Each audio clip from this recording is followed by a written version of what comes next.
it is my great pleasure to invite on stage Mónica SALA, the CTIO of Orange Spain, ISMAEL, who is the CTO of Vodafone Spain, Fernando Molina, CTO of Massmobile, and last but not least, our keynote speaker who is joining us for a discussion today, Enrique Blanco, Global CTIO of Telefonica. Fiber-rich recipes are extremely important, and we are in a country which, if we call that kind of a kitchen, it would be basically a 3-star Michelin awarded kitchen, and we have the top chefs of those fiber recipes right here with us. So it would be a great pleasure to hear from you all about what you think are the key ingredients that have pushed fiber and have enabled you, the leaders of the industry, to deploy fiber and how to make it a business success. I will invite, first of all, Fernando to deliver his opening statement. Thank you.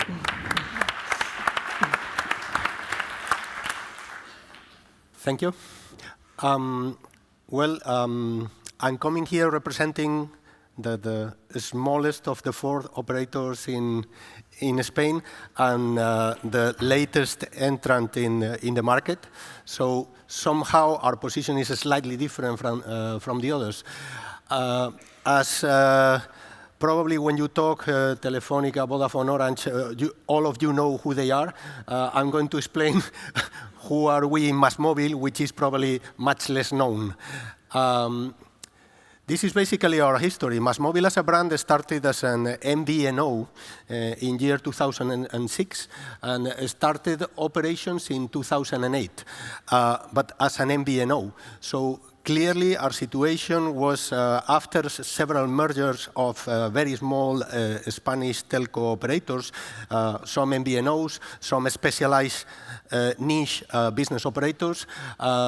In year 2015, for the first time, we considered becoming an operator having its own fixed access network. And it happened because Orange acquired Yastel, which was the 4th Spanish operator in the fixed market. And the European Commission decided that they had to sell some assets to maintain the competitiveness in the market. And we were the ones bidding for that those access assets. And so in year 2015, we acquired some assets of fixed network so that we could start having our own fixed network. On the mobile side still being an MVNO. And we started selling convergence in 2016, and in 2016 we also acquired Yoigo, which was the 4th mobile operator in Spain.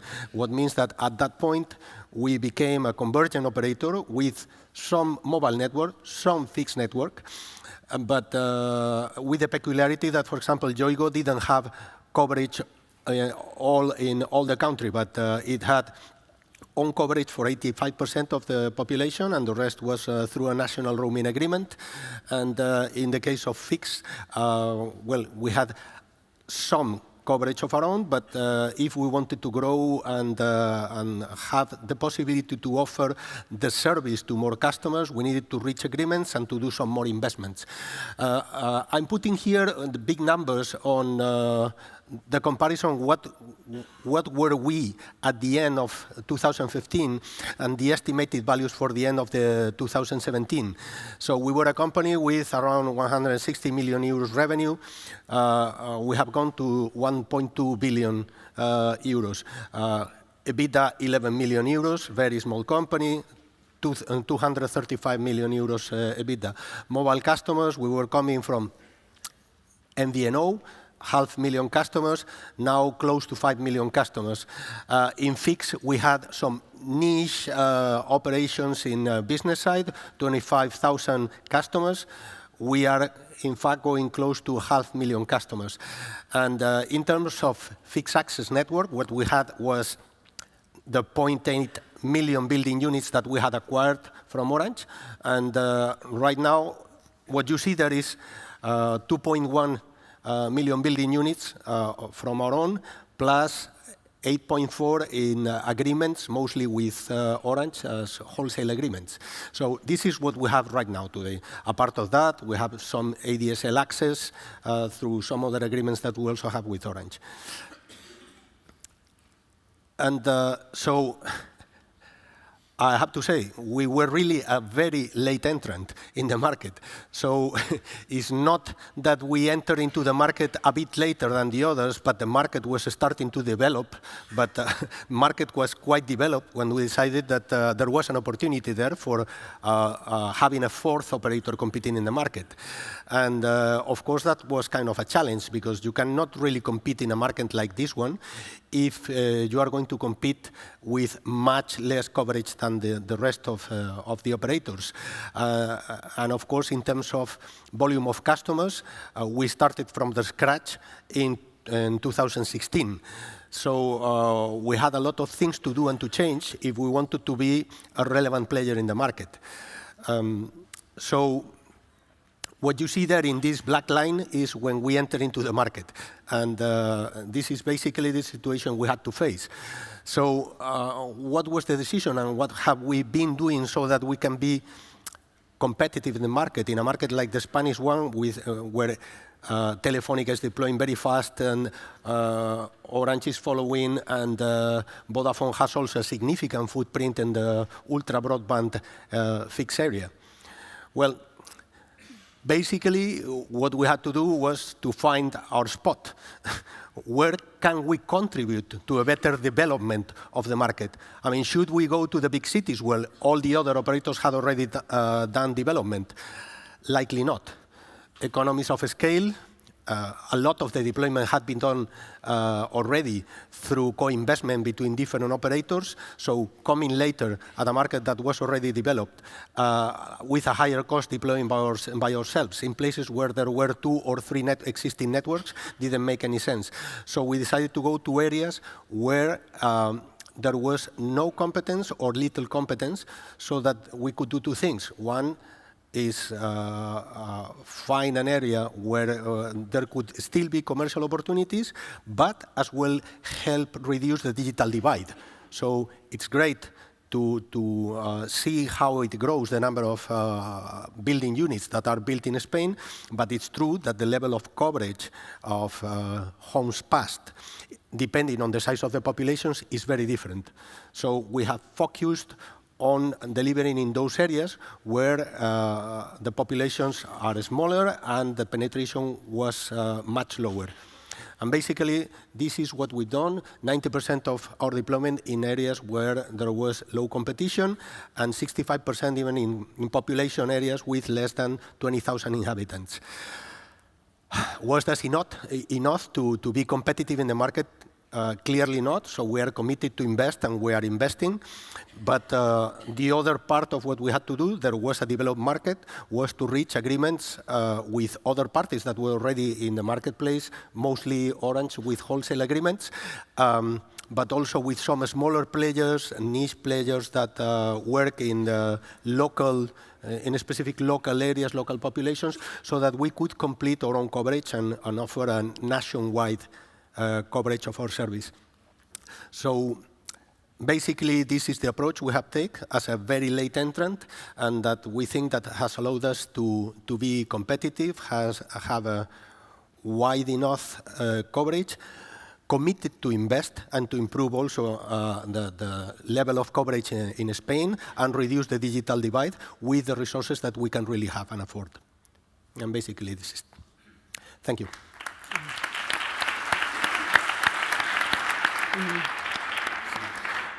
Thank you very much, Fernando. Next, I would like to invite Mónica SALA, CTIO of Orange Spain, also one of the main challengers in the Spanish market. Good morning. First, I would like to thank the event organizers for inviting Orange Spain to this keynote session. The objective of my presentation is to share with you our understanding of why Spain is a fiber-rich country.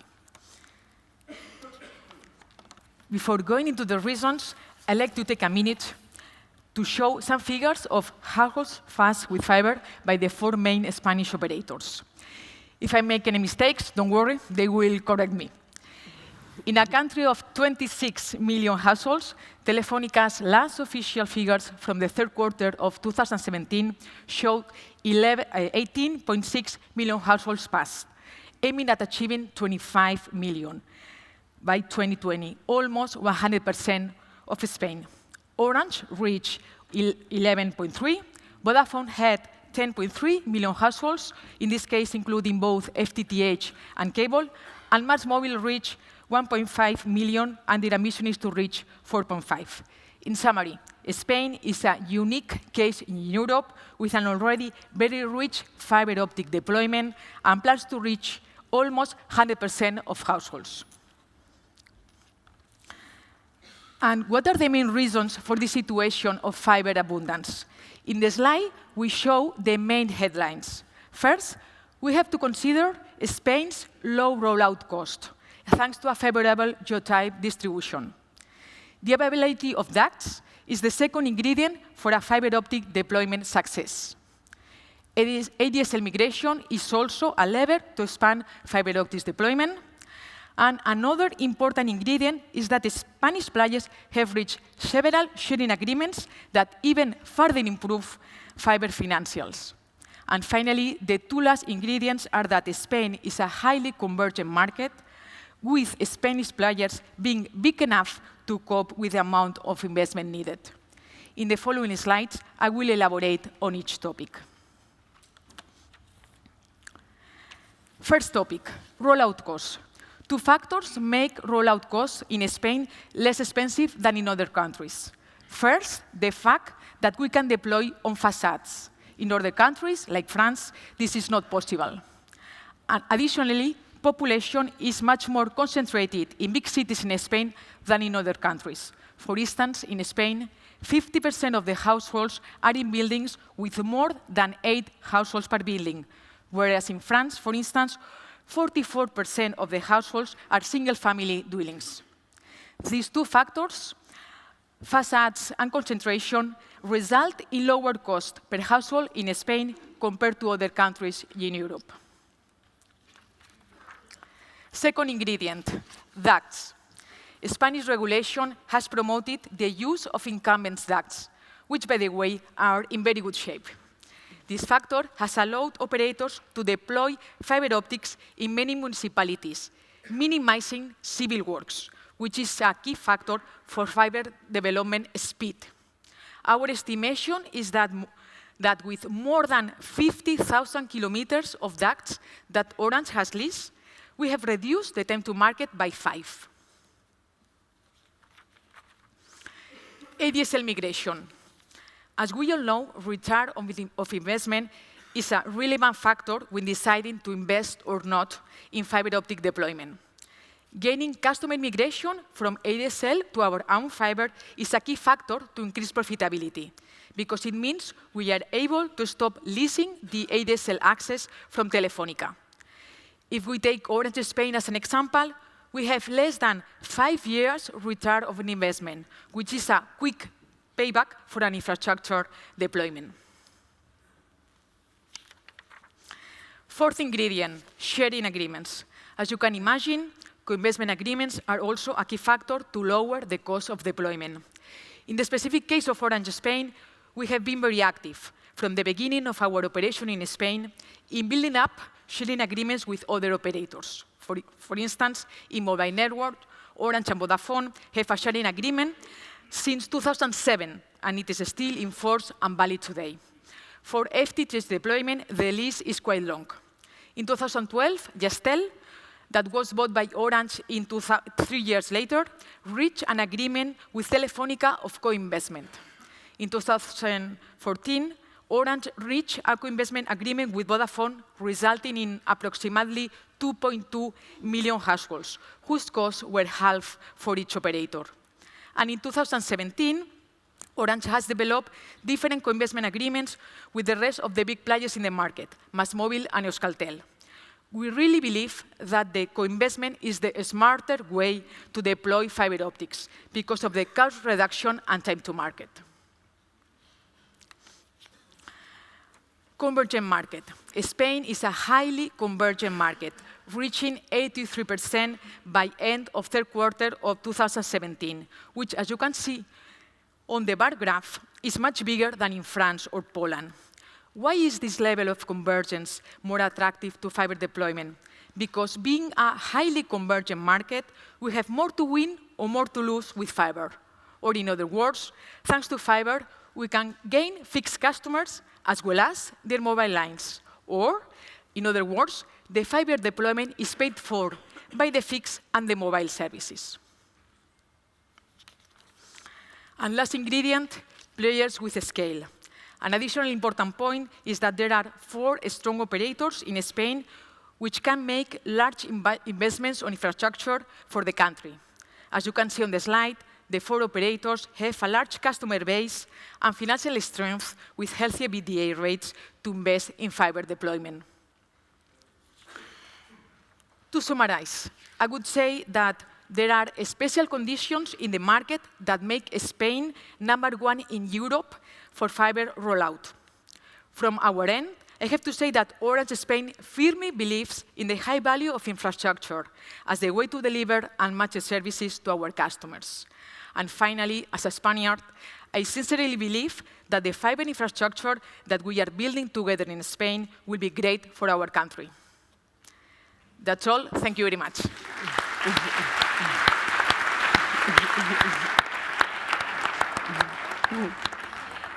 Thank you very much, Monica. And I would like to ask Ismael to deliver his opening statement. So good morning, all. Thank you very much, first of all, for inviting me to this so important event to speak about our fixed networks and how we are managing the evolution of the fixed networks. Let me start with something very basic. Sorry for my voice, but I assume I will survive through the speed, but because I'm not getting very well today. My name, as they said, is ISMAEL ASENJO. I'm currently the CTO of Vodafone Spain. I'm going to try to help you first, so I'm not going to show slides. I'm going just to speak a bit openly to you, to explain to you what we have been doing in Spain and what is more relevant, what are the plans that we have on mind about the things that we are going to do in the future. And when I was thinking, I said, OK, let's start from the basics. So why? Okay? So why for Vodafone Spain is so relevant, the NGA infrastructure, the NGA looking at it as next generation access, so ultra fast speed generation accesses. And there are a lot of reasons, okay? My great colleagues has tried to summarize, and I fully agree with them. So FTTH, next generation access, are more efficient, better networks, and for sure can bring us to deliver much richer services. But there is one point that was the differentiation factors when we were thinking about the strategy as Vodafone Spain. Okay? So one of our main strategies is to offer the best service to our customers. Okay? So this is, let me say, our real dream, and the satisfaction of our customers is what we really believe is going to give us the differentiation factors versus the rest of the things. Okay? So if we put that into account, okay, and you introduce on that environment how relevant are the NGA networks together with the mobile ones, it's like a wonderful mix, okay? So we are going to give to our customers better services, better network, better speeds, much more quality, and so on to deliver to them a much better experience with much more services. And that was the initial steps.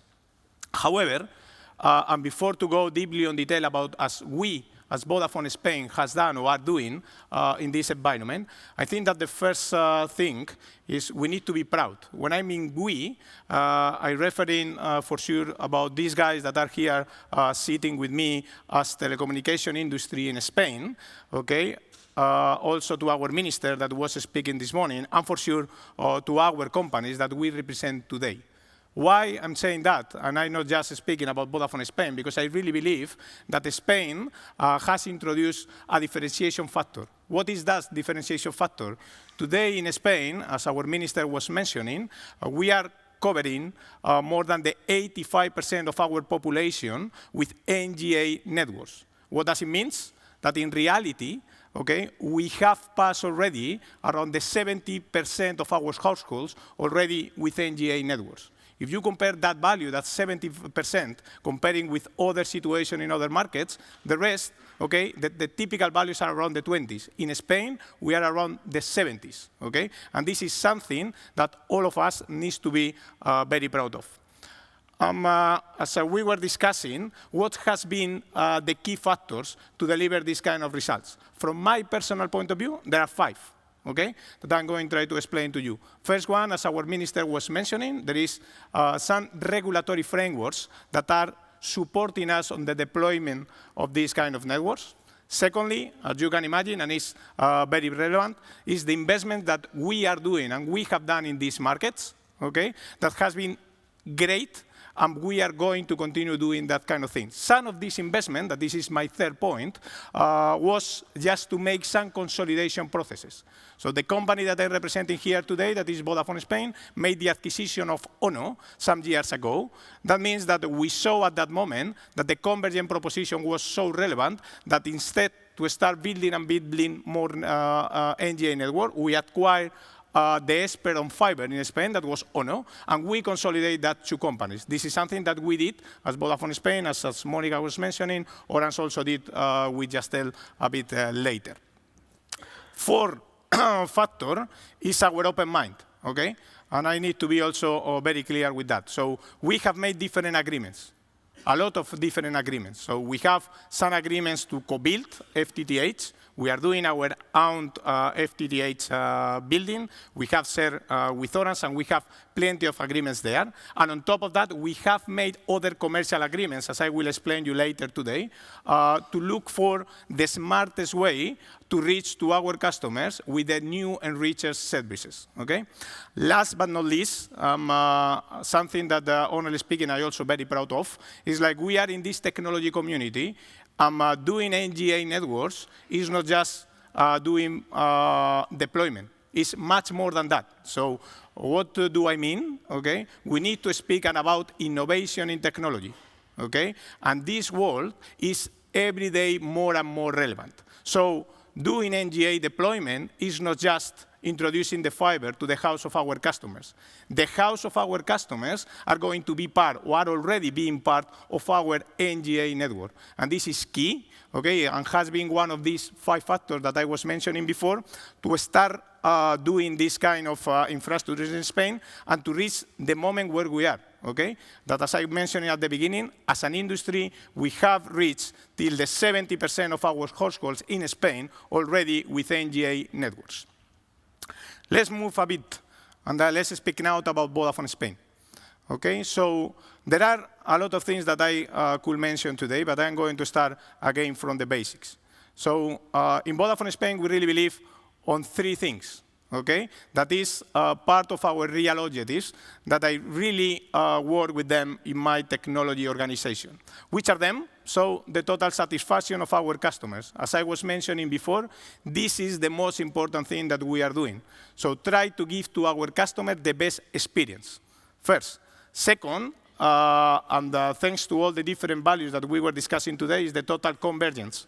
Okay, so we would like to increase as much as possible the convergence ratio that we have in our customer base. Why? Very easy, honestly speaking, is because we are going to give much better services to our customers. They are going to be much more loyal to us as a company, and at the same time, they are going to be more happy because they are going to have additional services, but at the same time, they are going to have a much efficient bill to the different operators. Third one is our total digital. What does it mean? It's like we really believe that we would like to offer to our customers a digital journey to establish the connection with us. And for sure, we are opening to them also to this personal relationship. If you take these 3 things together, and now we are speaking about the networks are key to deliver these 3 things, okay? Networks both, mobile and fixed. Today, we are speaking here about fixed, but I will mention something regarding also the mobile, because honestly speaking, they need to be together to ensure that we are going to offer the capability, the capacity, and the performance that our users need and they would like to have. So in the case of Vodafone Spain, we are currently having more than 20 million households already covered with fiber, with NGA technology. More than 20 million means, okay, that for a total more or less of 28 million households that we currently have in Spain, we are covered more than 70%. How? Three things, okay? As I was mentioning before, we acquired Ono, the fiber experts in Spain, okay? And we took a wonderful technology that was the HFC technology, that is cable, okay? That are covering more than 7 million households in Spain. With this technology, what we are doing is investing on them, on the technology itself, upgrading the technology to DOCSIS 3.1 to ensure that we are going to have the same capabilities both in the HFC network and in the FTTH. This was the first point. Secondly, that is also very relevant, is our FTTH deployment. We did some FTTH deployment by ourselves. We did some sharing agreement deployment with Orange, building our FTTH agreement, and this gives us an additional more or less 3.5 million households covered with fiber. On top of that, what we consider, and I consider, is our obligation as an industry, let's go to look for the best potential sharing agreements that we may have, okay? And we closed 1 year ago a commercial agreement with Telefonica, where we are, let me say, using their infrastructure to connect it to our customers. And also we are using the regulatory wholesale possibilities that we have to ensure that we have the best potential network to our customer, reaching, as I was mentioning before, more than the 70% of the current households that we have in Spain. But what's about the customers? What are they doing with that? Okay, and this is very important. So the way that we are approaching our customers is with a convergent proposition. It's our Vodafone One. What does it mean? We are offering to our customers in a unique proposition different services that they can select. So that can be 2P, 3P, 4P, and more to come. Okay, and today we are offering the basic fixed voice. We are putting on top of that, let me say, the connectivity, so the fiber and the speed that they may have. On top of that, we are introducing our disruptive TV platform already with 4K and with the main functionalities that we can deliver to them. And on top of that, we are offering to them the best 4G network that we have in these countries, as followed by the different P3 benchmark that we did. And the customer are answering us with that, because honestly speaking, our convergent proposition is working well, okay, and it's increasing more or less in terms of number of convergent customers around 20–25% year on year, what is, honestly speaking, a good result. And this is just because, as I was mentioning before, with the convergent proposition, we really believe that the main objective that we have, that is our obsession to give to the customer the best potential experience, is what we are doing through these kind of networks, okay? So just to summarize, I would say 4 different things. Okay? First of all, as I was mentioning, and I really believe that this is the reason because we are here today as a Spanish industry, and by the way, you are also here today in Spain due to this, we need to be proud of the things that we have done in Spain, and hopefully the experience that we are sharing with you here today are going to be useful in other places, first thing. Secondly, in Vodafone, we look for the way that we consider the smarter to deliver our fiber, not just because it's relevant, because our customer needs, and we really believe that that customer differentiation experience is key for us, and this is based in our strategy. And for that is the reason because we have built the largest FTTH or NGA network that there is today in Spain, giving service to more than 20 million households in Spain. But important, this is not a race, okay? This is my 4th point. So on top of that, the network is not useful enough if we are not introducing the innovation ingredients, okay, to the network to ensure that we are going to continue evolve this network to higher and higher speeds. Okay? Today, the maximum speed that we are selling, at least in Vodafone Spain, is 1 gigabit per second. But it's true that in the near future, we will need to do much more. How? Through the innovation. An important piece, as I was mentioning at the beginning, is the house. The concept of the house. This is transforming what is a convergent network. The house in such a way is part of our network, and we need to be on top of it with our tools, with our proposition, because if not for the customer, it's going to be the same. If the issue is in the network, if the issue is in the house, because for them, as Enrique was also mentioning at the beginning, for them the only reality is the Wi-Fi and the services that we are going to put over the fiber. Okay? Thank you very much. Big pleasure.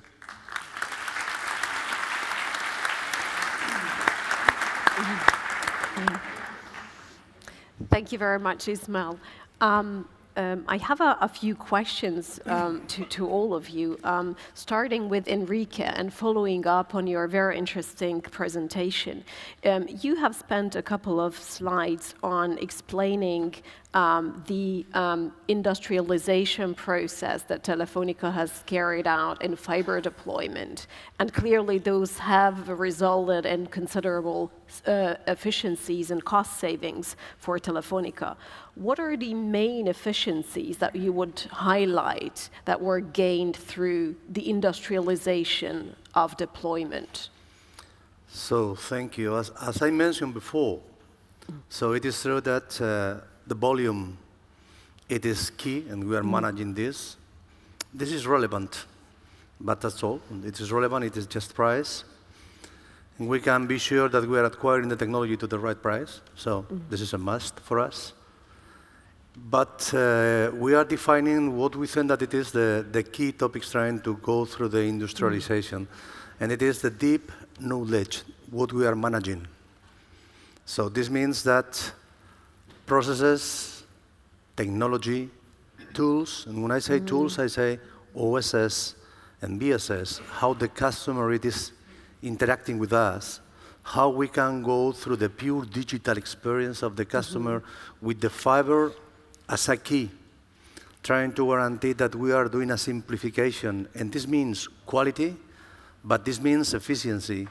So, and finally, how we are managing the end-to-end approach of all the industrial process that we have. This includes the home, connectivity, and which are the services that we are delivering on the top.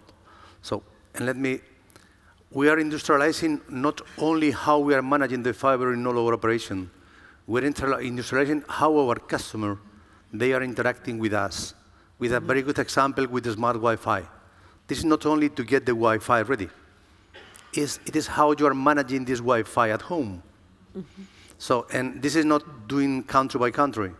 It is how we can build platforms, because don't forget that Telefonica is a platform company, how we can build platform with services that our customers are using, trying to industrialize, not only how we are operating, defining, creating, and maintaining. It is how we are doing one industrialization in a pure digital experience of our customers with our assets. So, and this is the key. And to be honest, in terms of efficiency, we are now starting in this way. So once you control the technology, so you go to the pure digital industrialized experience. So getting efficiency, but mainly getting differentiation for our customer. Thank you. It also was quite interesting what you mentioned on your very last slide. In the context of the simplification process that Telefonica is driving through, you have mentioned your ambition with regard to copper decommissioning. And copper decommissioning is very important from several perspectives. It is a very important equation, actually, in the investment case for fiber. But if we look at the more technical perspective, could you please elaborate a bit more on what the process of copper decommissioning and fiber migration looks like from Telefonica's perspective? And also, I would be very curious to know whether you have set a definitive deadline for yourselves for complete copper switch off? Or is that your ambition to set such a deadline? No, if you're asking for the deadline, it is very similar. If you're asking, so when will we switching off the 2G or the 3G network? So it will be a very question. So, and this will be very tough, so trying to say.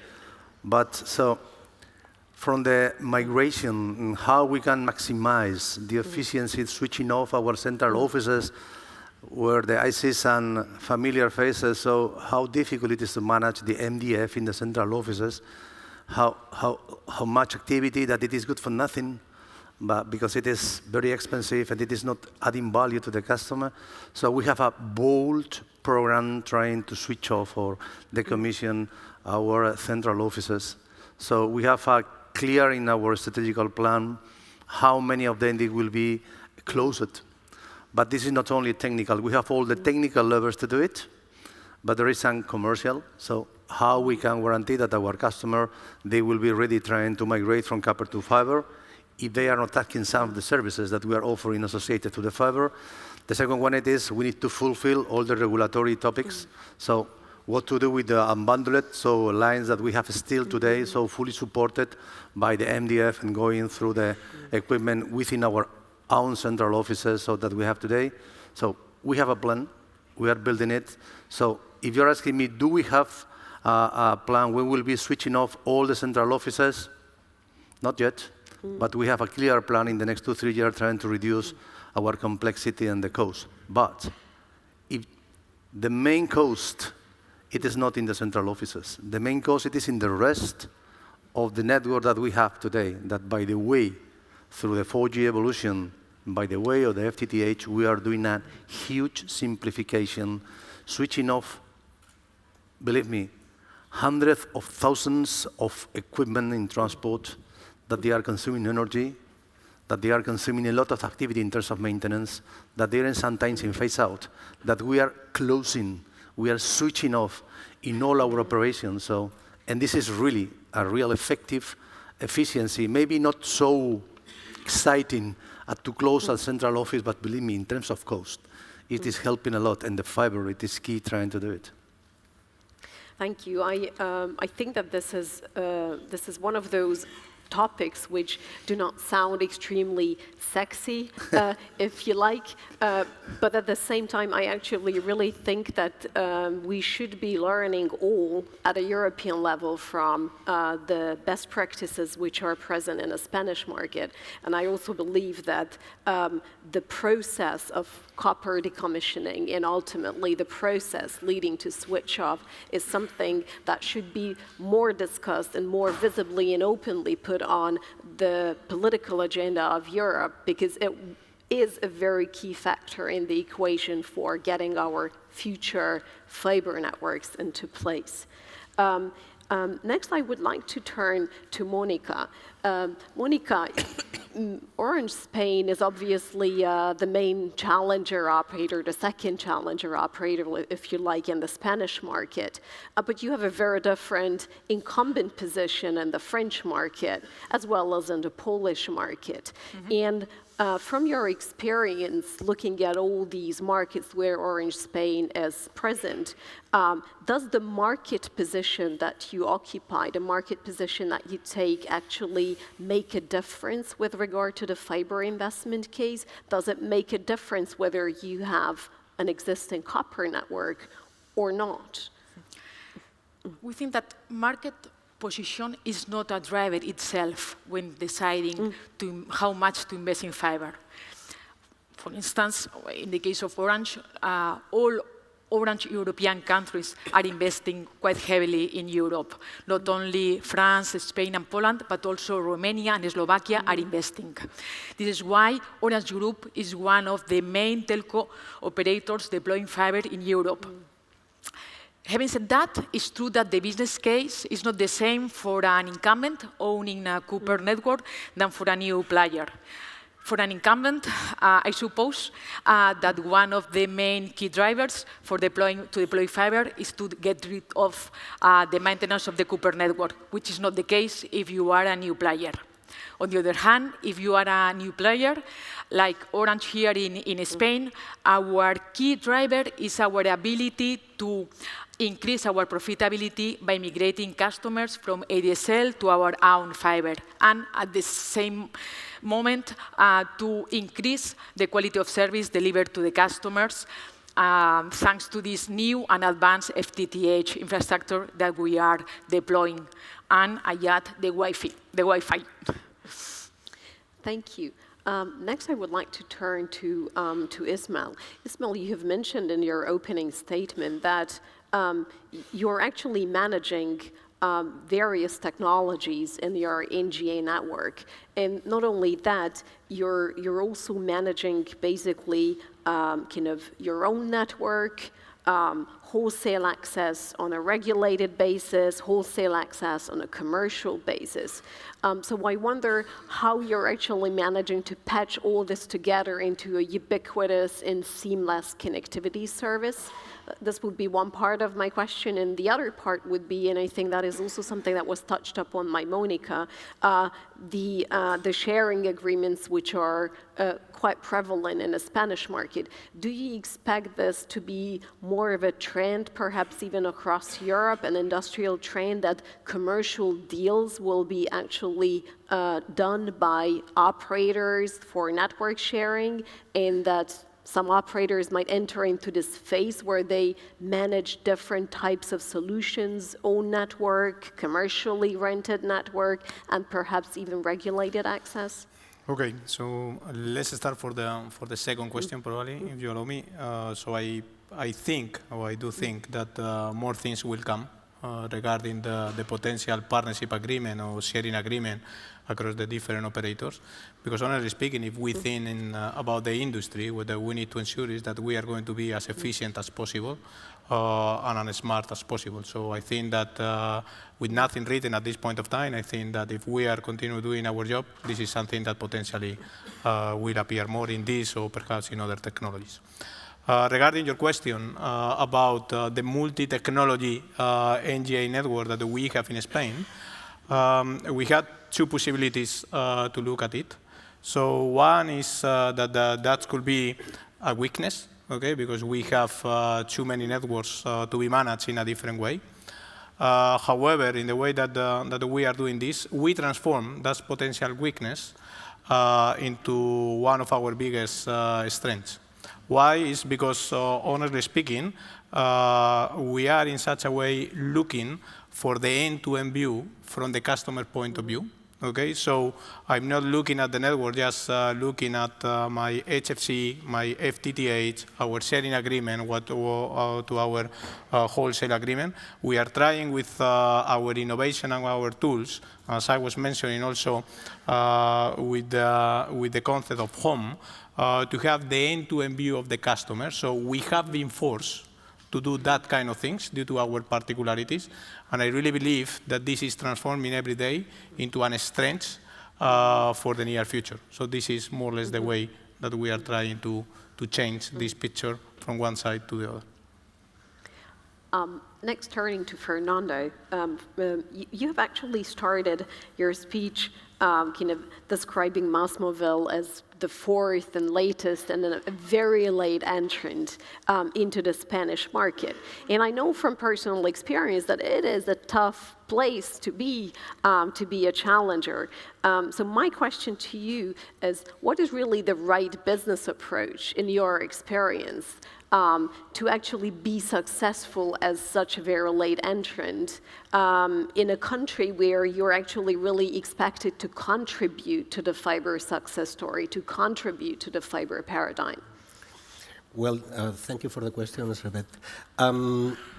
It's true that it's tough, but it's fun on the other side, because you have a lot of things that you can do. And probably when you have a big legacy, there are many less things you can do. So you start from the scratch, and there are many decisions that I've been in the other side as well, and that you can take when you have that big legacy. So you can do things from the scratch and learn from what the others have already done. So of course you need to find your spot. Where can you make a difference? Where can you do things where others have not been able to do that or still haven't arrived? And so this was the first point. So we go to others, maybe others have not gone, and there we might have an opportunity to make some difference. But then you get the advantage when you look for efficiency of things that others have already done.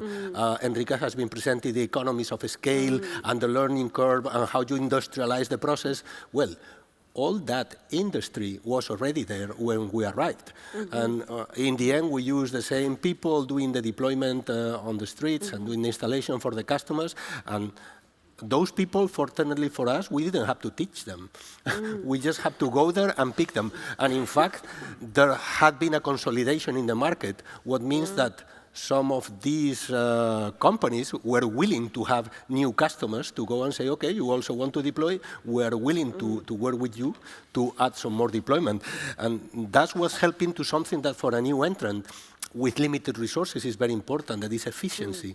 Also, for efficiency, we took advantage also of some regulatory things like duct access from Telefonica, like facade deployment. So some things were already there in the industry, and we didn't have to fight for them. And so there are some advantages. Even as internal resources, we had access to some very knowledgeable resources that were out in the market, because the consolidation brings also some opportunities for people to move from one side to the other. And so we have also a number of people that were already knowledgeable that were willing to come to this new project. Going further into that efficiency, and as my colleagues have mentioned, investing and taking the decision to work together with other companies was almost a must.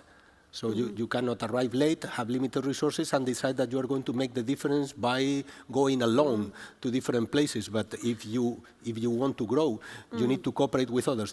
Not just with the big players that are sitting here. When I was in my former life in other company, I didn't know that the smaller operators existed. But they exist.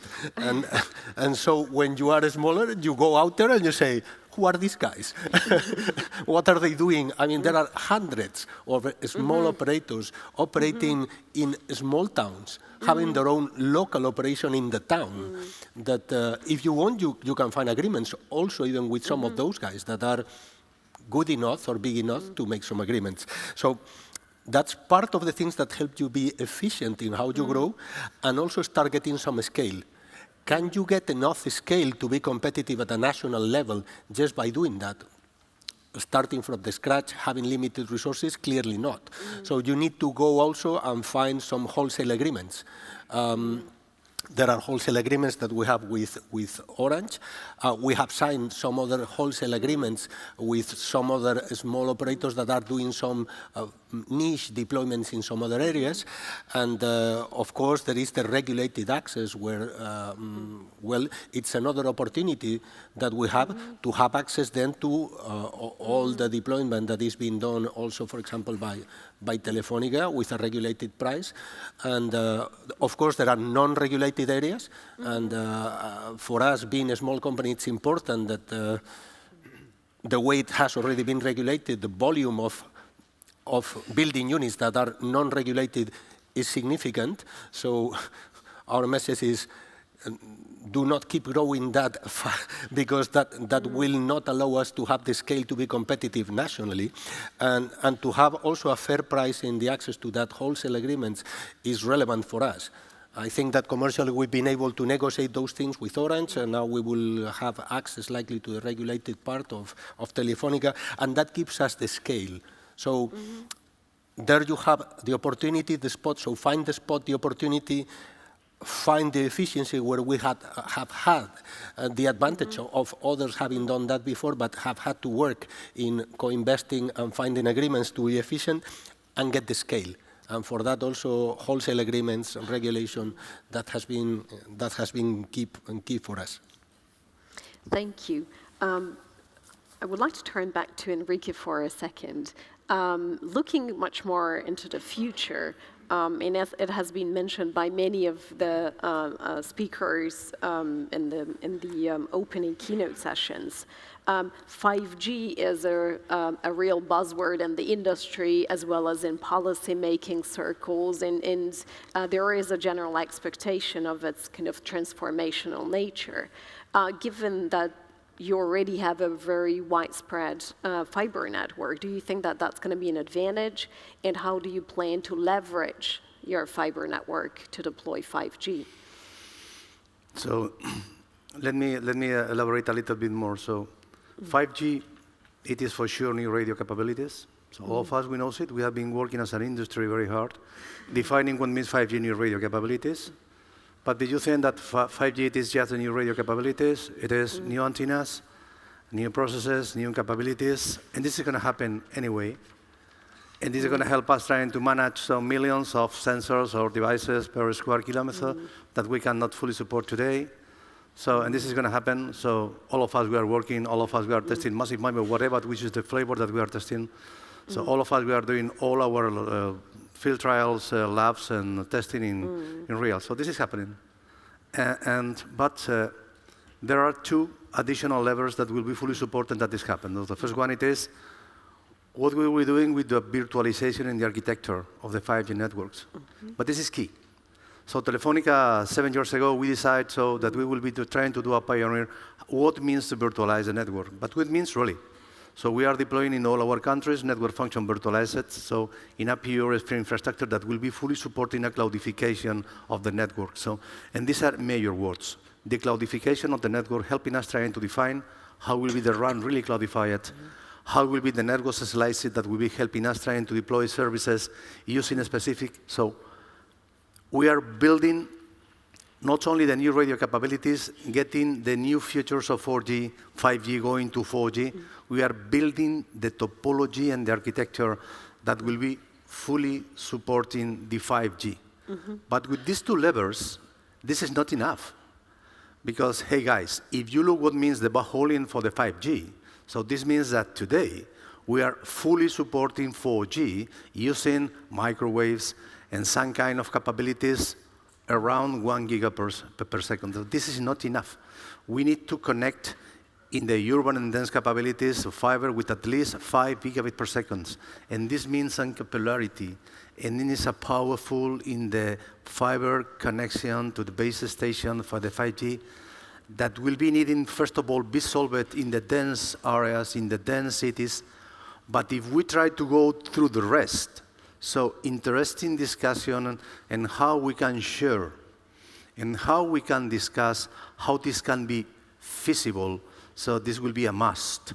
Fiber for sure, dense and urban capabilities for sure, but with these three levers. But discussion really interesting, because if we decide to do the same that we did with the 2G, with the 3G, and with the 4G, so it's going to be amazing discussion how will be about the cost of this party. Thank you.